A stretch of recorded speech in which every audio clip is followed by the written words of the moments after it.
Our first author is the forefront expert on game show strategy, from card sharks to lingo to even short-lived hypnotist game show. You're back in the room. Here with his new book, How to Win Family Feud, Thomas Dansbury.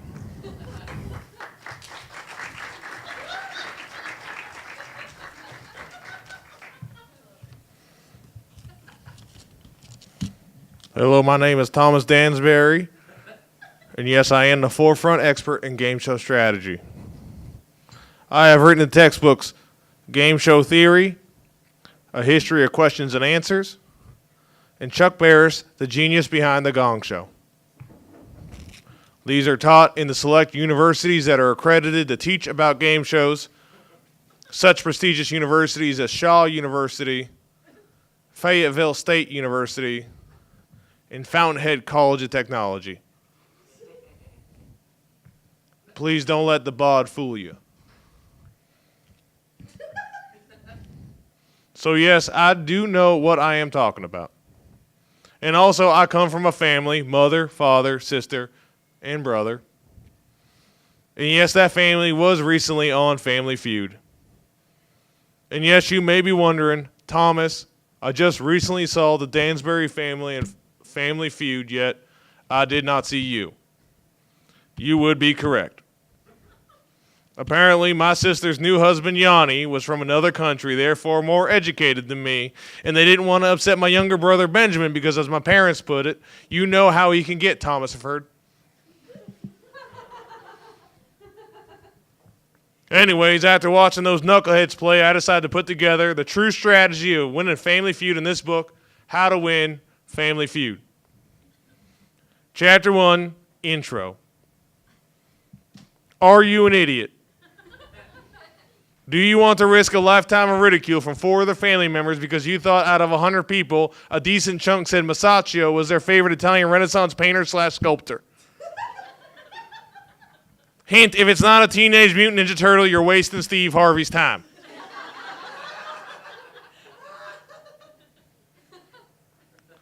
Then you, my friend, if you want to go for it, should go for that $20,000. About $10,000 after taxes, and then split between 5 people, so congrats on that $2,000.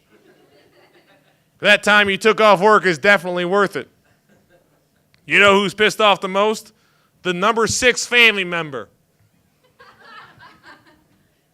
Trust me, of all people watching the show, there is not one person who wants you to fail more than the 6th family member, who gets to watch the show from the audience next to a 400-pound lady named Candy wearing an I Heart My Celebrity House Tour shirt, who couldn't get into the Price is Right taping and didn't want to see Jeopardy, as I quote, because it is too wordy. That 6th family member is ruining every dinner if you guys fail And I'll just be saying a simple, hey, Yanni, out of 100 people surveyed, what do I want you to pass me? I guess I'll call them the wins for the steal. That's every dinner forever. Besides not wasting your time applying for this show when there's good money to be made on hundreds of reality shows or game shows that take little to no actual skill, but hey, let's try Family Feud.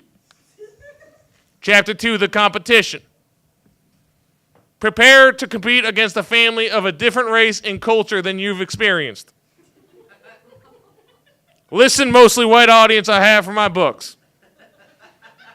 When you're on Family Feud, based on my statistical analysis, it's going to be a race that you're scared of. So New England white family, it'll be a black family. Arizona white family, it'll be the Gonzaleses.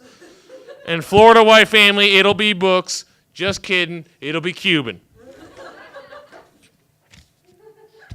Don't let your built-in racism take over and throw you off by being upset that LaQuanda just destroyed your brother Benjamin in a face-off because Ben went to a private university and never had to understand what the common man would say when asked, what in your house requires the most electricity? You didn't even know LaQuanda's an electrical engineer until Steve Neverleave Harvey asked her about it after he kissed her hand. I'm pretty sure my family is racist.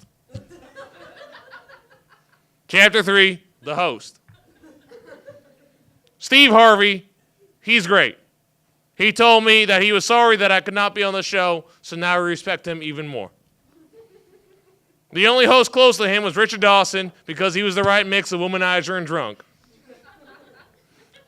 He's better than fat old Louis Anderson and dead old Ray Combs. Who killed himself?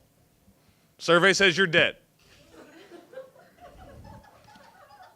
You probably don't even remember Al from Home Improvement or Peterman from Seinfeld who are hosts, but forgettable because that's how great Steve Harvey is. Steve, he's the goddamn best. And you better laugh at every one of his jokes. Not only has he been doing stand-up for almost 30 years, he's the first African-American host of the Feud. Move over, Jackie Robinson. Move over, Obama. Move over, third guy.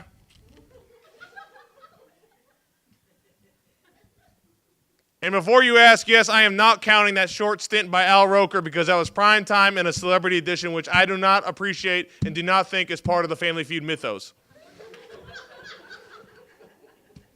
So back to my point. Let me tell you something about the Feud you may not know. The host is like the blackjack dealer in Vegas. They want you to win. They don't care about the fat cats of the networks. They care about you unless you give them attitude. Make Steve comfortable and he'll turn your mumbled answer to the number 4 on the board. Or he'll let you use your answer during fast money when you guess it obviously at the buzzer indicating time is done. There are 3 clear signs Steve likes you. 1, he laughs. 2, he does that frozen face where it looks like he's gone brain dead. 3, he does a double take. Those are him finding out you're entertaining for the show and entertaining them himself. And don't ask to touch his mustache, Yanni, you moron. Chapter 4, the survey. Understanding the surveying process, Family Feud gets their data by random digit dialing. That's right, folks. The same method your state senator uses to remind you that he exists and acts like you're not just checking all Democrat or all Republican or all Klingon. Vote war for state treasurer. Hell yeah. So who the hell is answering that call? And then who the hell is following up that 10 to 30-minute conversation about famous celebrities whose first name starts with Steve? And if you say Steve McQueen, you've already failed the Steve Harvey test. So who falls under the weird category? Stay-at-home moms, cleaning ladies, old people, unemployed sons for some reason still have a house phone. That's who's answering these questions. Lazy, old, and or poor people. So when asked what fruit that you buy every time at the grocery store, it's not apple. Those are hard to bite into. Old people hate that. It's bananas. If you want to win the feud, you have to leave all your preconceived notions of what it took you to get there and start thinking like Barbara, the lady who sort of speed walks in your neighborhood, or Leonard, the guy with pants to his neck, or Reggie, the high school dropout whose apartment releases a smell of sadness. Chapter 5, the choice. Play or pass. The biggest question of the show. Once you win your face-off, Mr. Harvey wants to know, will your family play or pass? First step, don't turn to your family and ask them. That shows weakness, and the other family of Filipino Cirque du Soleil midgets will pounce all over that with a confidence boost. 3 things need to be considered when deciding whether to play or pass. How simple is the question, the amount of answers, and the other family. If it's a question where there really is a small amount of finite possible answers, such as body parts or room in the house, you better be playing. The odds you incorrectly guessing 3 rooms in the house when there is 4 answers on the board is slim to none. And I know Yanni did say hamper. If it's cities in America or what to buy with lottery winnings and there's 6 answers on the board, not a bad idea to pass. The amount of time your family gets to think about possible answers while the other family flounders under the weight of hundreds of possible answers is ample. And there's no bigger momentum killer than a family guessing all but 2 answers and your family steals it, taking all the points after all their hard work. Also, what does the other family want you to do? If they want you to play because none of them ever heard of Ernest, much less know any movies he's been in, oh baby, you got the pass. Chapter 6, fast money. If you get there, be ready for it. Walk over to Steve confidently and with purpose, like you're meant to be there, and there's no doubt you'd be there at the end of the show. When asked the question, and I cannot stress this enough, do not think about it, and whatever you do, never, ever, ever pass, Yanni. If you are considering passing, then don't even go up there for fast money. It's a death sentence. No family has ever got to that vaunted 200 points ever saying the word pass, unless one of the questions was things to do with a football. If you get stuck, blurt out a word, any word that comes to your head. If it's a zero, it's a zero. And the audience and Steve Harvey get to have a laugh at your expense, but it's fine. If it gets you 5 to 9 points because other people went through the same thought process you went through, guess what? That could be the difference between $5 a point and $20,000. Usually the answers are pretty obvious, and it helps imagining Steve asking your mom these questions and saying whatever you think she would say. Don't hesitate. Don't overthink. If you're the anchor with a total of 25 seconds, you get a little bit of breathing room, but don't relax too much. If you guess a repeated answer, don't get frustrated. Be happy. It means you probably got a good amount of points already for that answer. And do not be afraid to celebrate when you guys reach 200. People love watching that, except for me. When it's my own family, I really hate my parents. The final chapter, chapter 7, the aftermath. Lastly, and most importantly, if you don't make it to 200, and odds are you won't, do not argue with your family or get upset. You could be like my family, if I can even call them my family. They were a cohesive unit, a family I had never seen before on Family Feud. Working together, trusting each other. I hate to say, damn near the best 5 people that could have been up there. They got back next episode. And you need to keep being on top of your game, because if you get to 5 episodes in a row, guess what? Your family wins a car. And then you can argue all you want on who gets the car. What a dumb prize for a 5-member team to win. It's just so dumb. And it's always 5 adults from like 3 to 4 family units. Why would you give them a car?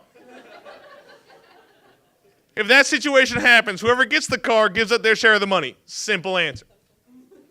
Also, if you just win money, my recommendation, and people aren't going to be happy with this, but you should split it up by family unit, not individual. If a couple is married, like my sister, who, by the way, isn't even a Dansbury anymore, she's a Feldman. His name is Johnny Feldman. They don't deserve double the money. My brother, the widow who lives with 8 cats, he's probably given up more to be there, surrounded by everyone else in the family who's successful and didn't have their wife die in an old ice cream drowning incident, which is number 3 an answer for most delicious way to die. And in the end, when all is said and done, throw $500 to that 6th family member. Just 500. 400 even. Because that's the surest way to shut them up and not talk about what happened. I didn't even get to drive Yanni's car. Oh, and Joey Fatone is the announcer, which is weird, right? That's super weird. Thank you very much.